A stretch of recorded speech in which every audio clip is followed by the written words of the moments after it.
Zoran is set to become the next mayor, or pardon me, wow.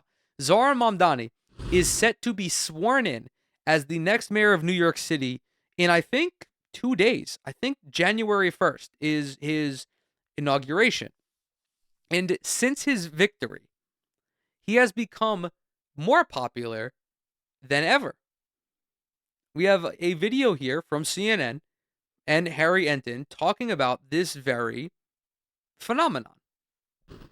All right. First on CNN this morning was Zohran Mamdani, less than 2 days away from leading America's largest city. CNN has learned that Congresswoman Alexandria Ocasio-Cortez will introduce him at his inauguration on New Year's Day. The ceremony will also feature another progressive leader. No big surprise here, Senator Bernie Sanders. New York and the country is about to see if Mamdani can keep his bold promises like expanding universal child care and freezing the rent for many people. CNN's chief data analyst Harry Enton joining us with the odds. How are New Yorkers feeling about Mamdani as we get very close? Yeah, it's close. It's close. I'm looking at my fake watch. At least you have a real watch on there, I think. Inauguration day. Whatever. I just look at my cell phone. Look, if we look at how New York City folks are feeling about Zohran Mamdani, look at this. Up like a rocket, higher and higher, as Jackie Wilson, a great singer, used to say, right? Mamdani's net favorable rating in New York City in September, it was plus 14 points. Look at where we are now, plus 38 points. That's a climb. You do the math quickly, right with me right here, Sarah Steiner. 38 minus 14, that's a rise of 24 points in the positive direction. As I said, up like a rocket. New York City voters have never felt better about the man that they elected to lead this city come 2026. He is quite the popular dude right now. Before governance, that is often a thing, yes. right? It's much harder once you get. This is interesting because I don't know what would lead to a 24-point increase in favorability. I don't. I literally have no idea how this happened because Zohran has been saying the same things for the last year. Like, his messaging has been entirely unchanged. He also met with President Trump, which in theory would have his favorability be like at the least not impacted and at the most reduced because of who Donald Trump is. There is, of course, the flip side to that. Zohran met with Donald Trump and stood his ground against Donald Trump. Like, Donald Trump posted a fucking picture of Zohran by himself in the White House. Like, he fucking aura maxed when he went to the White House. Maybe it's because since the election's over, there's no more propaganda. There are no more anti-Mamdani ads, but I don't know what is responsible for this. I don't know the specifics of these polls. I would hope that CNN used Siena for both of them, as you can see here down there, its source. But like, I don't know. I can't verify that. But still, like, I love to see this. I love to see this. Get in there. Looking into 2026, Republicans were hoping that Mamdani would hurt Democrats statewide. What are you seeing when it comes to that? Yeah, okay. So right now, we're talking about the honeymoon period, right, for Zohran Mamdani, very much in the Jackie Gleason state of mind, and another show that was based in New York City. Net favorable rating, let's look at New York State, right? You have New York City, and then you wind it out to New York State, right? A lot of Republicans statewide were hoping to run against Zohran Mamdani. But look at this. Zohran Mamdani, plus 15 points on the net favorable rating statewide. That's, I believe, the highest it's ever been. The much bigger drag is Donald Trump heading into 2026 statewide. We're talking about, look at that, 30 points underwater. If Zohran Mamdani were something, he'd be the Empire State Building, way up there in the clouds in terms of popularity compared to other politicians in the state of New York. And Donald Trump, well, he would be like a garbage dump out on Staten Island. Wow. Damn. Yeah, that's true. So, Harry Enton said a lot of Republicans statewide in New York. Yes, obviously, New York is a fucking massive state and it is a massively diverse state. However, it still follows the same trend that every other state does. The rural parts of New York are overwhelmingly Republican, and the cities are all overwhelmingly Democrat. This, like, obviously, New York City is one of the more liberal places in the country, but Buffalo is a Democrat city. Syracuse, Rochester, I believe, is a Democrat city as well. It all follows the same trend. The only place that New York gets a little wacky is on Long Island, because Long Island has a lot of affluent suburbs. It is a very purple district. It's a purple area. There aren't many places that are overwhelmingly Democrat or overwhelmingly conservative. But even then, Long Island, because 3 million people live on Long Island, it still follows the same trend. The more rural parts of Long Island are more Republican. The more urbanized parts are more Democrat. Regardless of everything I just fucking said, Donald Trump is tremendously unpopular everywhere. Like, that does not fucking matter. That does not matter. Donald Trump sucks. He's dog shit. So, yeah, he's going to be overwhelmingly unfavorable. Like, that much is true. That's pretty strong words there. That's a 45-point difference. That's strong words, but you know what? They're true words. Waiting for the Truth Social on that one. All right. One of the most controversial policies was Mamdani saying, I'm going to make New York buses faster, but the key word here, free. How do New Yorkers feel about that prospect? This was a very controversial thing, right, Sarah Steiner? Very controversial thing. But look at this. New York City voters on free buses by taxing millionaires and billionaires more. Look at this. 50% supported in New York City compared to 41% who oppose it. Now, here's the key thing, right? We're talking about millionaires, billionaires. The whole idea, will there be this rush of billionaires to leave New York? Will there be this rush? Well, take a look at the prediction market. The chance of 8 or more billionaires leaving New York City by the middle of next year. Look at that. It's just 21%. Not very high. I hate that they're using Kalshi, by the way. This was a disastrous partnership that CNN did. I hate that. I cannot stand how fucking pervasive gambling is in society now. And that is coming from someone who wanted to legalize sports betting. Of course, I was infinitely, more naive and didn't, I guess I was just fucking stupid in that regard. But like, these companies should be allowed to exist and people should be allowed to gamble, but they shouldn't be able to fucking infiltrate every aspect of our existence. Like, Kalshi should not exist on CNN. ESPN should not have its own sports book. I shouldn't see 39 gambling ads when I'm trying to watch a football game. It's fucking annoying. Still, no shit. Billionaires are not going to fucking leave New York City. This was cope. It was always cope. And I would explain it to people like this. Why would a billionaire leave the most economically productive place on the fucking planet? Or one of, I don't know if it is or not, but one of the most productive economies on the planet, and definitely the most economically productive in the country. It doesn't make any fucking sense. They're not gonna leave. They all already have residences in Florida anyway. Like, they're not fucking going anywhere because Zohran is threatening to increase their taxes by 2%. That was just, it was bullshit. Always has been, always will be. The billionaires are going to go wherever there is fucking money to be made. It is not very high. What we're seeing is the people who are putting their money where their mouth is think that the billionaires are full of this, they're full of talk, but they're not going to be able to walk the walk. We will see what happens. That is a very low number there, though. We will see. Harry Enton, it is great to see you and have a happy new year. I think I'll see you again, though. I think you'll see me again. Are you going to come back next hour? No, I'm not going to come back next hour. I'm going to see you on the air tomorrow night. Oh, I'm going to see you on the air tomorrow night. You'll be in Austin, and I'll be in Prescott, Arizona. Good times. Nice and warm. Stay with us. We'll be right back. Mayor Mamdani scheduled to be sworn in, I should say, Mayor-elect Mamdani. And, his campaign has come with a lot of big promises for New Yorkers, a lot of attention on the Democratic side, too, to see, is this the national or future leader of sort of the Democratic Party direction? But I can imagine a lot of Republicans are also looking at this, too, to see where the holes are. I wonder how you're evaluating what might come next for soon-to-be Mayor Mamdani. He's proved to be a great foil for Republicans so far, but what is to be seen is if he truly is. Former White House spokesperson, President George W. Bush. Who are you appealing to, CNN?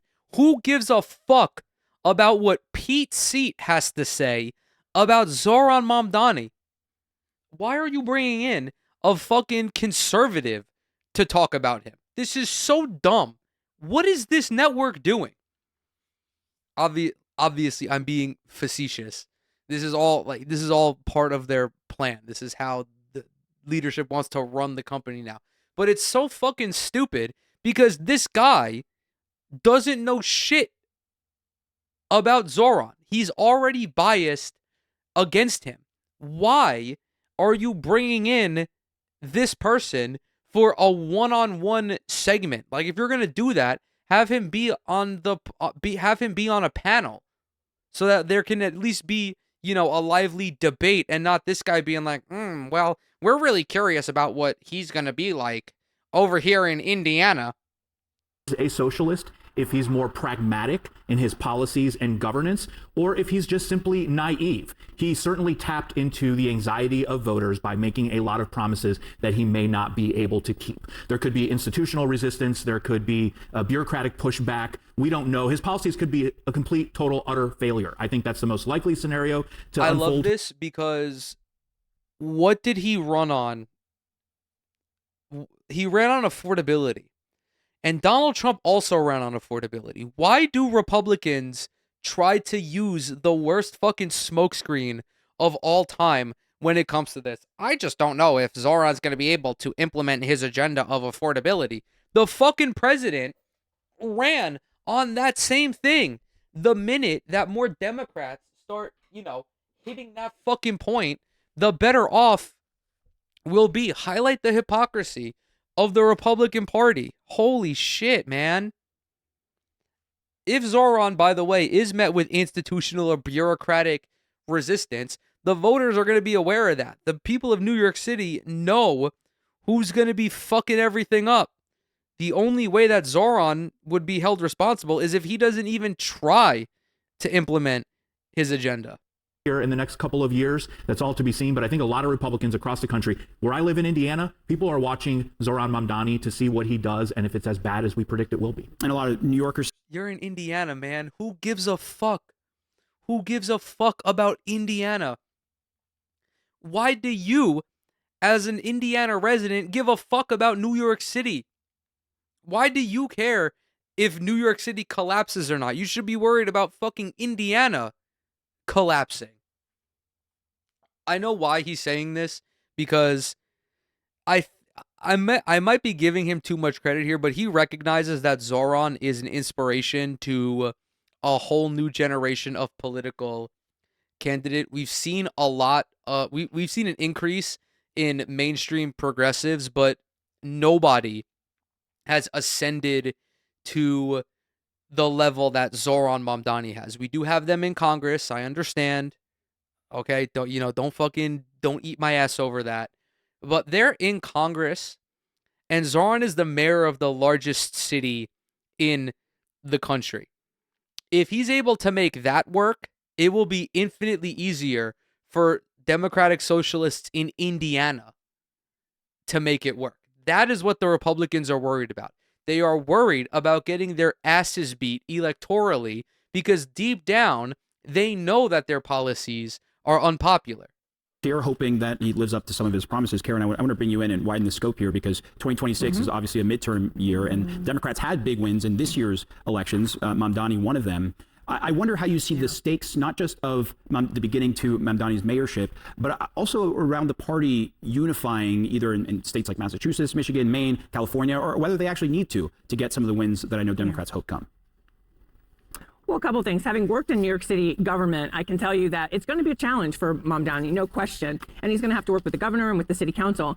I hope he succeeds. New Mexico was able to pass universal child care. There's one report that says if he's successful, it will mean 14,000 women will be able to return to the workforce and add some $600 million to the city's revenues. So let's hope he's successful. We should want him to succeed in those endeavors. I think what you're going to see from Democrats across the country is, again, we've got Zohran Mamdani, we've got Abigail Spanberger, we've got all kinds of Democrats running across this country. I think that the message will be obviously focusing on affordability and focusing on, frankly, speaking to the growing dissatisfaction that voters have with the job that President Trump and Republicans in Congress who have failed to hold him accountable, who have failed to do their jobs. why are we spending so much time on regime change in Venezuela when we still haven't gotten inflation under control? When, people just went through Christmas and ran up their credit cards, and those bills will come due next year. And healthcare costs are about to go up. So I think you're going to see Democrats focusing on how do we earn voters' trust to solve these problems. Yeah, I disagree. I think that the Democrats are going to fuck this up tremendously. I think the establishment Democrats are going to do a laughable job at capitalizing on any momentum in the midterms. While I'm glad that people like Abigail Spanberger and Mikey Sherrill won in Virginia and New Jersey, respectively, my fear is that the Democratic establishment will use that to justify remaining moderates on virtually everything. They are not going to look at Zohran and think we need to copy that guy, because not only did he win convincingly, but he won on a platform that the voters actually give a fuck about. That's the thing. The Democrats are refusing to actually motivate people to go to the fucking polls. How do you motivate people to vote?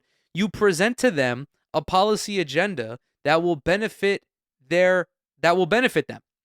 It's that simple. Free childcare would benefit everybody. A higher minimum wage would benefit everybody.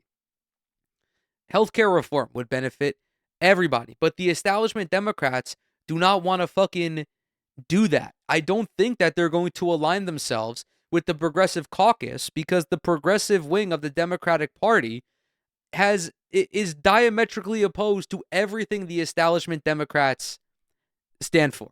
There is, of course, also the money factor in this. The establishment Democrats are not going to go against the will of the donor class. And the progressive wing is looking at the donor class and is saying, give us some of your fucking money, pal. Or not, not them, but like, we're going to take some of your money from you. Economy and healthcare will be top of mind for voters. Feels like deja vu, but those issues are always top of mind whenever we have major elections. Karen Finney, Pete Seat, appreciate you both being here. I do want to move on to New York, where Mayor-elect Zohran Mamdani will be sworn in an abandoned subway station beneath City Hall on New Year's Eve. And then the hardest work will begin, which is governing. He has three main things he ran on: universal childcare, rent freezes, and making buses free and faster. His whole campaign was about affordability, and other Democrats certainly jumped quickly to do the same and won seats in special elections. First to you, Margaret. I mean, how will the Democratic Party, be watching what happens in New York as they gauge for how they should proceed? It's such a fascinating story to watch, and I think the answer is kind of at arm's length, like looking, but then looking away. You've got Democrats nationally saying New York City is not the same as swing districts across the United States or statewide offices in many states. So reluctant to draw too many parallels, I think. And then on the other hand, this affordability message. That's that's also just cope. The idea that New York City is not comparable to the rest of the country falls up flat on its fucking face when you consider that every swing district in the country and every district in the country would vote for the candidate that pledges affordability. New York City, and I did just say that New York City is like not reflective of, the rest of the country. But the things that got Zohran elected in New York City will play all over the place. And we've seen this. We have data to back this up. Republican districts, the Republicans in districts that had elections this year lost ground. They underperformed Donald Trump. Bernie Sanders was doing a fucking tour where he specifically went to swing districts that voted for Joe Biden in 2020 and then Donald Trump in 2024. And he was selling out arenas. Affordability is beneficial for everybody. To say otherwise is just silly. Is so potent and visceral, whether you're in a red district or a blue district. It helped Donald Trump get elected in 2024. It is one of President Trump's biggest obstacles and one of his party's biggest obstacles now, a year later. And for Mamdani, these promises to impact affordability for working class New Yorkers, but also just messages saying sort of like, I hear you, I feel you, it's legitimate to feel like you can't afford anything. These are really powerful messages that helped him get elected, but the measure of his success now is going to be on whether he can deliver on some of these things inside the context of this massive city full of millionaires and billionaires and major businesses also. So you have to be able to run all of the city while addressing this base that helped you get elected. And I think in these early days, we're going to see his decisions about who to appoint to crucial positions inside his government, how many people from the prior mayor's administration to keep over, who will he be able to bring on board to help execute some of these promises? Everyone, Democrats, Republicans, New Yorkers will be closely watching. Yeah, for sure. And there was a lot of surprise on how he and President Trump got on when he visited. I think that Zohran has a very difficult job. I think that working in government at the local level is much harder than being in Congress, I would say. That's not to say that, I'm going to say it. Being a congressperson is a really fucking easy job because you have the ability to not do anything. And we all know that a lot of Congress people just sit on their fucking thumbs all day. But when you're in local government and you're out in your community and you're seeing people and you're able to have these interactions with them, you're not locked away in the DC bubble. Like, there is pressure on you to perform. There is. I'm not saying that Zohran is going to have it easy as the mayor of New York City. He is definitely not. But I do believe that he is going to be successful. I do believe that he is going to have at least some portion of his agenda implemented. And maybe I'm foolishly optimistic because I have my own selfish reasons for why I would want to see him succeed. I like him a lot. I love his policy. We are aligned on virtually everything. I think he's probably the only politician who I align with 100%, if not like 99%, both on domestic issues and foreign issues, even though he's the mayor of New York City. Who gives a fuck? Like, who gives a fuck about what he has to say on foreign policy? But I'm gonna close on, I want him to be successful because of the long-term benefits of because of the long-term benefits of his success. What that would mean for the progressive movement in the United States of America, and beyond that, the sheer number of people who would benefit from people like Zohran Mamdani winning elections in their own communities, whether that be in Indiana, whether that be in Maine or Massachusetts or wherever.